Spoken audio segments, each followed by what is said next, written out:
Hi മക്കളെ, welcome back to learners. Christmas എക്സാമിന് നിങ്ങളുടെ ഫിസിക്സിൽ നിന്ന് ഉറപ്പായിട്ടും ചോദിക്കുന്ന ഒരു കൺസെപ്റ്റ് ആണ് ആക്സലറേഷൻ ഡ്യൂ ടു ഗ്രാവിറ്റി, അതുപോലെ തന്നെ വെയിറ്റ് കണ്ടുപിടിക്കാനുള്ള ഒരു ചോദ്യം. നിങ്ങളുടെ എക്സാമിന് സ്ഥിരമായിട്ട് ചോദിക്കുന്ന ഒരു ക്വസ്റ്റ്യൻ ആണ് കേട്ടോ. അതുകൊണ്ടാണ് ഞാൻ ഈ ഒരു വീഡിയോ സെപ്പറേറ്റ് ആയിട്ട് നിങ്ങളിലേക്ക് എത്തിക്കുന്നത്. ഞാൻ ആദ്യം എന്ത് ചെയ്യാം, ഈ ഒരു കൺസെപ്റ്റ് പറഞ്ഞു തന്നിട്ട് നിങ്ങൾക്ക് ആ ഒരു ക്വസ്റ്റ്യനും ചെയ്യിപ്പിച്ച് തരാം. Okay, yes. കൺസെപ്റ്റ് ഇത്രയേ ഉള്ളൂ മക്കളെ. നിങ്ങളുടെ എക്സാമിന് ക്വസ്റ്റ്യൻസ് ചോദിച്ചു കണ്ടിട്ടുള്ളത് ഒരു എർത്തിന്റെ ചിത്രം ഉണ്ടാവും. ഓക്കെ, ഒരു എർത്തിന്റെ ചിത്രം എടുത്തിട്ട് എർത്തിന്റെ ചിത്രത്തിൽ 3 പൊസിഷൻസ് ആണ് നമുക്ക് മാർക്ക് ചെയ്യാനായിട്ടുള്ളത്. ശ്രദ്ധിക്കുക, ഭൂമിയുടെ സെന്റർ അല്ലെ, സെന്ററിൽ ജിന്റെ വാല്യൂ 0 ആണെന്ന് ഞാൻ പഠിപ്പിച്ചു തന്നിട്ടുണ്ട്. അതുപോലെ ഇക്വേറ്റർ ഉണ്ടല്ലോ ഭൂമിയുടെ, യെസ്, ഈ പറഞ്ഞ ഭൂമധ്യരേഖ, അവിടെ ആ പൊസിഷനിൽ ജിന്റെ വാല്യൂ എന്തായിരിക്കും? Yes, 9.78 metre per second square ആയിരിക്കും. 9.78 മീറ്റർ പെർ സെക്കൻഡ് സ്ക്വയർ ആയിരിക്കും. ഇനി അതുപോലെ പോളാർ റീജിയൻ നോക്കുകയാണെങ്കിൽ, ഏറ്റവും ഈ പറഞ്ഞ പോളാർ റീജിയൻ നോക്കുകയാണെങ്കിൽ, ഏറ്റവും മുകൾ ഭാഗത്ത് നോക്കുകയാണെങ്കിൽ പോളാർ റീജിയൻ ആണ്. അവിടെ ജിന്റെ വാല്യൂ വരുന്നത് എത്രയാണ്? 9.83 മീറ്റർ പെർ സെക്കൻഡ് സ്ക്വയർ ആണ്. ഇത്രയും വാല്യൂസ് എന്ത് ചെയ്യണം? എൻ്റെ മക്കൾ നിർബന്ധമായിട്ടും പഠിച്ചു വെക്കണം. ഇവിടെ പഠിച്ചു വെക്കേണ്ട കാര്യമാണ് ജി ഈക്വൽ ടു 9.83, അതുപോലെ തന്നെ ജി ഈക്വൽ ടു 9.78. ഇനി സെന്ററിലേക്ക് വരുമ്പോൾ ജിന്റെ വാല്യൂ എത്രയാണ്? 0 ആയിട്ടാണ് നമുക്ക് കിട്ടുന്ന വാല്യൂ. ഓക്കെ, ഇതല്ലാതെ ഒരു കാര്യം കൂടി നിങ്ങളെ ഞാൻ എക്സ്ട്രാ പഠിപ്പിച്ചു തരാം. നമ്മളെ ടെക്സ്റ്റ് ബുക്കിൽ കൃത്യമായിട്ട് പറയുന്ന കാര്യമാണ്. ജി മൂൺ അഥവാ ചന്ദ്രനിലെ ജി എന്ന് പറയുന്നത് എത്രയാണ്? 1.62 മീറ്റർ പെർ സെക്കൻഡ് സ്ക്വയർ. ഈ വാല്യൂ കൂടി എന്ത് ചെയ്യുക, നിങ്ങളുടെ മനസ്സിൽ ഒന്ന് ഓർത്തു വെക്കാനായിട്ട് ശ്രമിക്കുക. ഓക്കെ, അത് വെച്ചിട്ടുള്ള ക്വസ്റ്റ്യൻ ആ മക്കളെ ചെയ്യാൻ പോകുന്നത്. ക്വസ്റ്റ്യൻ എത്രയേ ഉള്ളൂ? വെയിറ്റ് കണ്ടുപിടിക്കുക. ഓക്കെ, അതായത് ഒരു മനുഷ്യനെ എടുത്തിട്ട് ഈ പറഞ്ഞ 3 പൊസിഷൻസിൽ വെച്ച് കഴിഞ്ഞാൽ ആ മനുഷ്യന്റെ വെയിറ്റ് അഥവാ ഭാരം കണ്ടുപിടിക്കാനാണ് നമ്മുടെ അടുത്ത് ക്വസ്റ്റ്യൻ ചോദിക്കാറുള്ളത്. ഓക്കെ, അപ്പൊ നമുക്ക് എന്ത് ചെയ്യാം? ഇവിടുത്തെ വെയിറ്റ് കണ്ടുപിടിക്കാനുള്ള ഒരു ഇക്വേഷൻ നമ്മൾ പഠിച്ചു വെച്ചിട്ടുണ്ട് അല്ലെ. വെയിറ്റ് ഈക്വൽ ടു അല്ലെ mg എന്ന് പറഞ്ഞിട്ട് ഇക്വേഷൻ പഠിച്ചിട്ടുണ്ട്. ഇനി അഥവാ ഇത് അറിയില്ലെങ്കിൽ ഇപ്പൊ തന്നെ നിങ്ങൾ ഇരുന്ന് പഠിക്കുക. W ഈക്വൽ ടു mg എന്ന് പറയുന്നതാണ് ഇക്വേഷൻ. പഠിച്ചു വെച്ചേക്കണേ. W ഈക്വൽ ടു mg എന്ന് പറയുന്നതാണ് ഇക്വേഷൻ. m എന്ന് പറഞ്ഞു കഴിഞ്ഞാൽ മാസ് ആണ്, അതുപോലെ g എന്ന് പറഞ്ഞു കഴിഞ്ഞാൽ നമ്മളിപ്പോൾ പഠിച്ചു ആക്സലറേഷൻ ഡ്യൂ ടു ഗ്രാവിറ്റി ആണ്. ഇത്രയും കാര്യം നിങ്ങൾക്ക് ക്ലിയർ ആണെന്ന് വിചാരിക്കുന്നു. ഈ കൺസെപ്റ്റ് കൃത്യമായിട്ട് പഠിച്ചു വെക്കണം. എർത്തിന്റെ സെന്ററിൽ 0 ആണ് വാല്യൂ, എർത്തിന്റെ ഇക്വേറ്ററിൽ 9.78 ആണ്, എർത്തിന്റെ പോളാർ റീജിയനിൽ അതായത് ഏറ്റവും മുകൾ ഭാഗത്ത് എത്രയാണ്? 9.83 ആണ് വാല്യൂ വരുന്നത്. ഓക്കെ, അതുപോലെ ചന്ദ്രനിലേക്ക് വരുന്ന സമയത്ത് ജിന്റെ വാല്യൂ 1.62 ആണ്. ഓക്കെ, ഇനി അതുപോലെ വെയിറ്റ് കാണാനായിട്ട് W ഈക്വൽ ടു mg എന്ന് പറയുന്ന ഇക്വേഷൻ ആണ് നമ്മൾ അപ്ലൈ ചെയ്യേണ്ടത്. ക്ലിയർ ആണല്ലോ? യെസ്, നമുക്ക് എന്ത് ചെയ്യാം? ക്വസ്റ്റ്യൻസിലേക്ക് കടക്കാം. യെസ്, ക്വസ്റ്റ്യൻ ഇത്രയേ ഉള്ളൂ. ഒറ്റ ചോദ്യമേ ഞാൻ ഡിസ്കസ് ചെയ്യുന്നുള്ളൂ. കാര്യം ഈ ഒരു കൺസെപ്റ്റ് എൻ്റെ മക്കൾക്ക് ക്ലിയർ ആയിട്ട് കിട്ടണം എന്നുള്ള ഒരു ഉദ്ദേശത്തിലാണ് ഈ ഒരു വീഡിയോ ചെയ്യുന്നത്. കൃത്യമായിട്ട് ശ്രദ്ധിക്കുക. Okay, the mass of the object is 100 kilogram. Mark ചെയ്യടാ മക്കളെ. മാസ് എത്രയാണ് തന്നിട്ടുള്ളത്? 100 കിലോഗ്രാം അല്ലെ. m ഈക്വൽ ടു 100 കിലോഗ്രാം എന്ന് തന്നിട്ടുണ്ട്. Calculate the weight at the centre of the earth, the polar region, the equatorial region. നമ്മളിപ്പോൾ പഠിച്ചു കഴിഞ്ഞ കാര്യമല്ലേ? യെസ്, ജിന്റെ വാല്യൂ പഠിച്ചു കഴിഞ്ഞു. ഇനി നമുക്ക് അവിടുത്തെ വെയിറ്റ് കണ്ടുപിടിച്ചാൽ മതി. അപ്പൊ ഞാൻ എന്ത് ചെയ്യാൻ പോവാണ്? ഭൂമിയുടെ സെന്ററിലത്തെ വെയിറ്റ് കണ്ടുപിടിക്കാൻ പോവാണ്. ഓക്കെ, അപ്പൊ ഞാൻ ആദ്യം ചെയ്യുന്നത് സെന്റർ ഓഫ് ദ എർത്തിലത്തെയാണ് കേട്ടോ കണ്ടുപിടിക്കാൻ പോകുന്നത്. സെന്റർ ഓഫ് എർത്ത്, എർത്തിലത്തെ സെന്ററിന്റെ എന്ത് കണ്ടുപിടിക്കാൻ പോവാണ്? വെയിറ്റ് കണ്ടുപിടിക്കാൻ പോവാണ്. അപ്പൊ വെയിറ്റിന്റെ ഇക്വേഷൻ എൻ്റെ മക്കളെ ഞാൻ പഠിപ്പിച്ചു തന്നിട്ടുണ്ടല്ലോ. W ഈക്വൽ ടു mg എന്ന് പറയുന്നതാണ് ഇക്വേഷൻ. ഇനി നമുക്ക് എന്ത് ചെയ്യാം? എമ്മിന് പകരം 100 കൊടുക്കാം, ഇൻറ്റു ജിക്ക് പകരം എന്ത് കൊടുക്കാം മക്കളെ? 0 കൊടുത്താൽ പോരെ. കാര്യം നമുക്കറിയാം സെന്ററിൽ ജിന്റെ വാല്യൂ എന്താണ്? 0 ആണ്. അതുകൊണ്ട് ജി ഈക്വൽ ടു 0 എന്ന് അപ്ലൈ ചെയ്ത് കഴിഞ്ഞാൽ നമ്മുടെ അവിടുത്തെ വെയിറ്റ് എന്ത് കിട്ടും? യെസ്, 100 ഇൻറ്റു 0 എന്ന് പറഞ്ഞിട്ട് കിട്ടും. ക്ലിയർ ആണെന്ന് വിചാരിക്കുന്നു.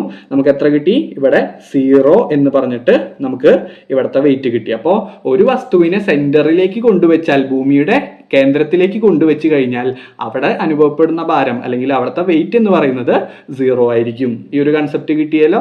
യെസ്, ഇതുപോലെ നമുക്ക് എന്ത് ചെയ്യണം? അടുത്ത സ്ഥലത്തെ കണ്ടുപിടിക്കണം. അടുത്തത് എവിടെയാണ് കണ്ടുപിടിക്കേണ്ടത്? പോളാർ റീജിയനിൽ കണ്ടുപിടിക്കണം. Okay, polar region. അപ്പൊ പോളാർ റീജിയനിൽ കണ്ടുപിടിക്കുമ്പോൾ അവിടുത്തെ ജിന്റെ വാല്യൂ അപ്ലൈ ചെയ്യണം. പറഞ്ഞു മനസ്സിലായോ? യെസ്, അപ്പൊ നമുക്ക് അപ്ലൈ ചെയ്യാം. ജിന്റെ വാല്യൂ നിങ്ങൾ പഠിച്ചു കഴിഞ്ഞിട്ടുണ്ട്. എത്രയാണ്? പോളാർ റീജിയനിൽ 9.83 ആണ്. ഓക്കെ, അപ്പോൾ നമ്മൾ ചെയ്ത് കഴിയുമ്പോൾ നമുക്ക് കിട്ടും W=mg എന്ന് പറഞ്ഞ ഇക്വേഷൻ എഴുതി. എമ്മിന് പകരം ഇനി 100 കൊടുത്തു, ജിക്ക് പകരം ഇനി എന്തോ കൊടുക്കാൻ പാടുള്ളൂ, 9.8 കൊടുക്കാൻ പാടുള്ളൂ അല്ലെ, 9.83 കൊടുക്കാൻ പാടുള്ളൂ. ശ്രദ്ധിക്കുക, 9.83 കൊടുത്തു. ഓക്കെ, അപ്പൊ നമുക്കിനി എന്ത് കിട്ടും, 983 ന്യൂട്ടൺ എന്ന് പറഞ്ഞിട്ടായിരിക്കും അവിടുത്തെ എന്ത് കിട്ടുക, വെയിറ്റ് കിട്ടുക. ഓക്കെ, ഒന്നെങ്കിൽ കിലോഗ്രാം വെയിറ്റ് എഴുതാം അല്ലെങ്കിൽ ന്യൂട്ടൺ എഴുതാം. ന്യൂട്ടൺ ആണ് ഞാനിവിടെ എഴുതി കൊടുക്കുന്ന വാല്യൂ. ഓക്കെ ആണല്ലോ, യെസ്. അപ്പോൾ നമുക്ക് അവിടെ വെയിറ്റ് കിട്ടി 983 ന്യൂട്ടൺ എന്ന് പറഞ്ഞിട്ട് കിട്ടി. യെസ്, ഇനി നമുക്ക് എവിടത്തെയാണ് കണ്ടുപിടിക്കേണ്ടത്, ഇക്വറ്റോറിയൽ റീജിയനിലാണ് കണ്ടുപിടിക്കേണ്ടത് അല്ലേ. നിങ്ങൾ ക്വസ്റ്റ്യൻ കൃത്യമായിട്ട് വായിക്കുക, ഇക്വറ്റോറിയൽ റീജിയനിലാണ് കണ്ടുപിടിക്കേണ്ടത്. അപ്പോൾ ഇക്വറ്റോറിയൽ റീജിയനിലെ കണ്ടുപിടിക്കണമെങ്കിൽ നിങ്ങൾ ശ്രദ്ധിക്കുക, ഇക്വറ്റോറിയൽ റീജിയനിലെ കണ്ടുപിടിക്കണമെങ്കിൽ എന്ത് ചെയ്യണം, ഈ പറഞ്ഞ അവിടുത്തെ ജീൻ്റെ വാല്യൂ അറിയണം അല്ലേ. ജീൻ്റെ വാല്യൂ 9.78 ആണെന്ന് ഞാൻ നിങ്ങളെ പഠിപ്പിച്ചു തന്നിട്ടുണ്ട്. അപ്പോൾ നമുക്ക് ചെയ്യാൻ പറ്റും, വീണ്ടും നിങ്ങൾ ഇക്വേഷൻ എഴുതാം. കാര്യം ഇക്വേഷൻ എടുത്തെഴുതാൻ പറയുന്നത് നിങ്ങൾക്ക് എവിടെയെങ്കിലും ഇനി കാൽക്കുലേഷൻ മിസ്റ്റേക്ക് വന്നാൽ ഇക്വേഷന് നിങ്ങൾക്ക് കൃത്യമായിട്ട് മാർക്ക് കിട്ടും. ഓക്കെ, അപ്പോൾ W=mg എന്ന ഇക്വേഷൻ നമ്മൾ എഴുതി. ഇനി എമ്മിന് പകരം 100 കൊടുത്തു, ജിക്ക് പകരം ഇനി എന്തേ കൊടുക്കാൻ പാടുള്ളൂ, 9.78 മാത്രമേ കൊടുക്കാൻ പാടുള്ളൂ. ഓക്കെ, ആ വാല്യൂ കൊടുത്തില്ലെങ്കിൽ നിങ്ങളുടെ ഉത്തരം തെറ്റിപ്പോവും. ഓക്കെ ആണല്ലോ, യെസ്. അപ്പോൾ നമുക്ക് കിട്ടി 9.78 കൊണ്ട് മൾട്ടിപ്ലൈ ചെയ്യുമ്പോൾ 978 ന്യൂട്ടൺ എന്ന് പറഞ്ഞിട്ടാണ് എന്ത് ചെയ്തത്, ഇവിടുത്തെ നമുക്ക് വെയിറ്റ് കിട്ടിയത്. ക്ലിയർ ആണെന്ന് വിചാരിക്കുന്നു. ഇനി നമുക്ക് വേറൊരു ക്വസ്റ്റ്യനും കൂടി അവർ ചോദിച്ചിട്ടുണ്ട്. എവിടത്തെയാണ് നമുക്ക് വെയിറ്റ് കണ്ടുപിടിക്കേണ്ടത്, അടുത്തത് ശ്രദ്ധിച്ചു നോക്കൂ, മൂണിലത്തെ വെയിറ്റ് കണ്ടുപിടിക്കണം. അപ്പൊ നമ്മൾ എന്ത് അപ്ലൈ ചെയ്യണം, മൂണിലത്തെ ജി അപ്ലൈ ചെയ്യണം. പറഞ്ഞാൽ മനസ്സിലായോ? യെസ്. അപ്പൊ നമുക്ക് മൂണിലത്തെ ചെയ്യാം. ശ്രദ്ധിച്ചു നോക്കണേ മക്കളെ. യെസ്, ഡി ക്വസ്റ്റ്യൻ ആണ് ചെയ്യുന്നത്. മൂണിലത്തെയാണ് നമ്മൾ ചെയ്യാൻ പോകുന്നത്. മൂണിലത്തെ ജീന്റെ വാല്യൂ നിങ്ങൾക്ക് അറിയാം, 1.62 ആണ് അല്ലെ പഠിപ്പിച്ചു തന്നത്. അപ്പൊ നമുക്കറിയാം W=mg എന്ന ഇക്വേഷൻ എഴുതി. എമ്മിന് പകരം ഇനി 100 കൊടുത്തു, ജിന് പകരം 1.62 കൊടുത്തു. അത് നമ്മൾ ചെയ്ത് കഴിയുമ്പോൾ നമുക്ക് കിട്ടുന്നത് 162 ന്യൂട്ടൺ എന്ന് പറഞ്ഞിട്ടാണ് അവിടുത്തെ വെയിറ്റ് കിട്ടുക. ഇത് ചുമ്മാ മൾട്ടിപ്ലൈ ചെയ്താൽ മതി. 100 × 1.62 എന്ന് പറയുന്നത് എന്ത് ചെയ്താൽ മതി, ജസ്റ്റ് ഒന്ന് മൾട്ടിപ്ലൈ ചെയ്താൽ മതി. അപ്പൊ നമുക്ക് 162 എന്ത് കിട്ടും, ന്യൂട്ടൺ എന്ന് പറഞ്ഞിട്ട് ഉത്തരം കിട്ടും. ക്ലിയർ ആണല്ലോ, യെസ്. ഇനി നമുക്ക് ഒരു സ്ഥലത്തെ കൂടി കണ്ടുപിടിക്കണം. അവർ പറഞ്ഞിരിക്കുന്നത് ജൂപ്പിറ്ററിലെ കണ്ടുപിടിക്കാനാണ്. നമ്മുടെ ടെക്സ്റ്റിനകത്ത് ജൂപ്പിറ്ററിന്റെ ജിന്റെ വാല്യൂ ഒന്നും മെൻഷൻ ചെയ്തിട്ടില്ല. പക്ഷേ ഇവിടെ ക്വസ്റ്റ്യനിൽ തന്നിട്ടുണ്ട് ജി ഓൺ ദ ജൂപ്പിറ്റർ എന്ന് പറയുന്നത് 23.1 m/s² ആണെന്ന്. അപ്പൊ നമുക്ക് എന്ത് ചെയ്താൽ മതി, ഇനി ജിന്റെ വാല്യൂ എന്ത് കൊടുത്താൽ മതി, 23.1 m/s² എന്ന് കൊടുത്താൽ മതി. ഓക്കെ, അപ്പൊ ഞാൻ എന്ത് ചെയ്യാണ്, ജൂപ്പിറ്ററിലെ കണ്ടുപിടിക്കുകയാണ്. ശ്രദ്ധിച്ചു നോക്കണേ. യെസ്, അടുത്താണ് ചെയ്യുന്നത് ജൂപ്പിറ്ററിലെ ചെയ്യുന്ന സമയത്ത് ശ്രദ്ധിച്ചു നോക്കുക. ജൂപ്പിറ്ററിലെ ചെയ്യുമ്പോൾ നമുക്ക് കിട്ടും W=mg എന്ന ഇക്വേഷൻ ഉപയോഗിച്ചു. എമ്മിന് പകരം ഇനി എന്താണ് കൊടുക്കേണ്ടത്, 100 കൊടുക്കുക. ജിന് പകരം അവർ പറഞ്ഞിട്ടുള്ള വാല്യൂ എത്രയാണ്, ജിന്റെ വാല്യൂ 23.1 ആണ്. അപ്പൊ നമുക്ക് 23.1 കൊടുത്തു.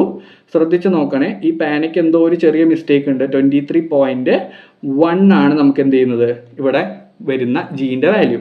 അപ്പൊ നമ്മൾ മൾട്ടിപ്ലൈ ചെയ്യുമ്പോൾ 2310 എന്ന് വരും. കാര്യം നിങ്ങളിവിടെ നോക്കുക, ഇവിടെ പോയിന്റ് കഴിഞ്ഞിട്ട് എത്ര സ്ഥാനമുണ്ടെന്ന് കൃത്യമായിട്ട് നോക്കുക. ഇവിടെ പോയിന്റ് കഴിഞ്ഞിട്ട് ഒരു സ്ഥാനം മാത്രമേ ഉള്ളൂ. ഇവിടെ പക്ഷെ 2 പൂജ്യങ്ങളുണ്ട്. അപ്പൊ എന്ത് ചെയ്യണം, 2 സ്ഥാനം നീക്കിയിട്ടാണ് നിങ്ങൾ കുത്തിട്ട് കൊടുക്കേണ്ടത്. ഓക്കെ, ഇവിടെ നമ്മൾ എന്ത് ചെയ്തു, 1 കഴിഞ്ഞിട്ട് ഒരു സ്ഥാനം നീക്കി, അത് കഴിഞ്ഞ് വീണ്ടും ഒരു സ്ഥാനം നീക്കിയിട്ട് വേണം എന്ത് ചെയ്യാൻ, കുത്തിട്ട് കൊടുക്കാനായിട്ട്. അപ്പൊ മൾട്ടിപ്ലൈ ചെയ്യാൻ എല്ലാവർക്കും അറിയാമെന്ന് വിചാരിക്കുന്നു. അപ്പൊ നമുക്ക് 2310 ന്യൂട്ടൺ എന്ന് പറഞ്ഞിട്ടാണ് എന്ത് ചെയ്യുന്നത്, അവിടുത്തെ വെയിറ്റ് കിട്ടുന്നത്. അപ്പൊ ഈ ഒരു കൺസെപ്റ്റ് കൃത്യമായിട്ട് പഠിക്കുക. കൺസെപ്റ്റ് ഇത്രയേ ഉള്ളൂ. ഞാൻ കഴിഞ്ഞ പേജിൽ എഴുതി തന്നു. ഇത് ബേസ് ചെയ്തിട്ടാണ് നിങ്ങളുടെ അടുത്ത് ക്വസ്റ്റ്യൻ ചോദിക്കുന്നത്. നിർബന്ധമായിട്ട് എന്ത് ചെയ്യണം, നിങ്ങൾ പഠിച്ചു വെക്കണം. ജസ്റ്റ് ഒരു 9 മിനിറ്റ് കൊണ്ട് നിങ്ങൾ എന്ത് ചെയ്തു, 4 മാർക്കിന്റെ ഒരു ക്വസ്റ്റ്യൻ സിമ്പിൾ ആയിട്ട് നിങ്ങൾ എന്ത് ചെയ്തു, പഠിച്ചു കഴിഞ്ഞു. ഇക്വേഷൻ പഠിക്കുക, W=mg, ജിന്റെ വാല്യൂ എല്ലാ സ്ഥലത്തും പഠിച്ചു വെക്കുക. ഈ ഒരു ക്വസ്റ്റ്യൻ നിർബന്ധമായിട്ട് നിങ്ങൾ അറിയണം. ഓക്കെ, ഇനിയും ഇതുപോലത്തെ ഷുവർ ആയിട്ടുള്ള ക്വസ്റ്റ്യൻസ് വേണമെന്നുണ്ടെങ്കിൽ നിങ്ങൾ എന്ത് ചെയ്യുക, ചാനൽ മറക്കാതെ സബ്സ്ക്രൈബ് ചെയ്യുക. അതുപോലെ തന്നെ നിങ്ങളുടെ അഭിപ്രായങ്ങളൊക്കെ താഴെ കമന്റിൽ കൊടുക്കുക കേട്ടോ. ഓക്കെ, ഇനിയും അടുത്ത ക്വസ്റ്റ്യൻ ആയിട്ട് നമുക്ക് കാണാം. Thank you, by.